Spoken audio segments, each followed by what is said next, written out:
Hi friends, ஸ்டார்டிங்கில் சொல்கிறேன், யாரும் வெளியே வைக்காதீங்க.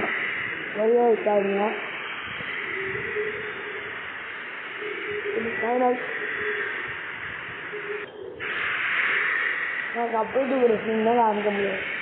நான் டப்புன்னு ஸ்கிப் பண்ணிட்டே வந்தேன்னா கப்பு தூக்குற சீன் போயிடுச்சு.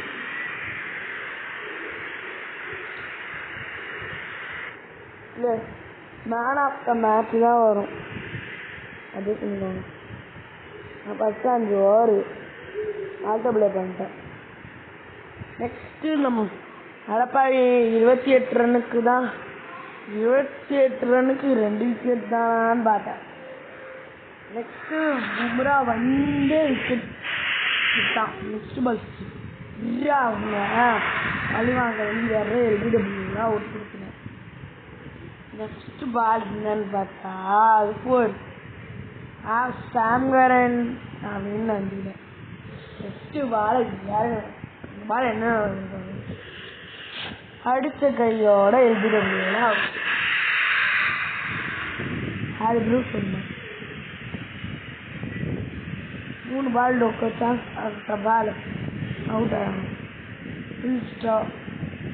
சால்ட்டு ஃபஸ்ட்டு பாலே 4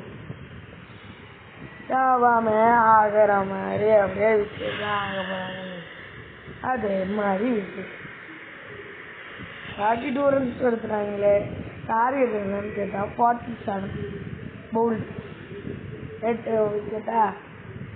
இப்போ ஏதோ ஒரு தெரியல, இதுதான் 4 போகணும்னு நினைக்கிறேன். 4 போயிடுச்சா, அதோட அந்த கையோட அவுட் ஆகிடும். எல்லாரும் அவுட் ஆகி கிளம்பியாச்சு.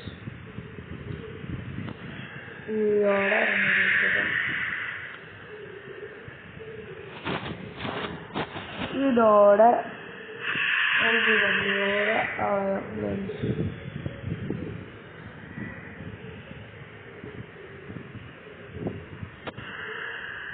ரன் எடுக்கிறேன். லாஸ்ட் பால் ரன்னு ரோஹித் சர்மா அவுட். நெக்ஸ்ட் விராட் கோலி வந்தான். அது 4 அடித்தா நெக்ஸ்ட் பால் பாலுக்கு 0. போடா போய் சொல்லாத. ஆமாம் போய் சொன்னேன். Virat Kohli out. Next Suryakumar Yadav out. Rishabh Pant வந்தான். அப்புறம் 6 ஓவர் பார்க்க விடும். ஒரு 6 கூட வராதுன்னு பார்த்தோம். லாஸ்ட்டில் ஒரு 6 வந்து ஒரு 132 மீட்டர் போயிருக்கும். லாஸ்ட் பாலில் 4 ரன்ஸ் எடுக்கணும். 4 அடிச்சுட்டேன். ஃபைனல்ஸை வின் பண்ணியாச்சு. Bumrah bye friends. Back come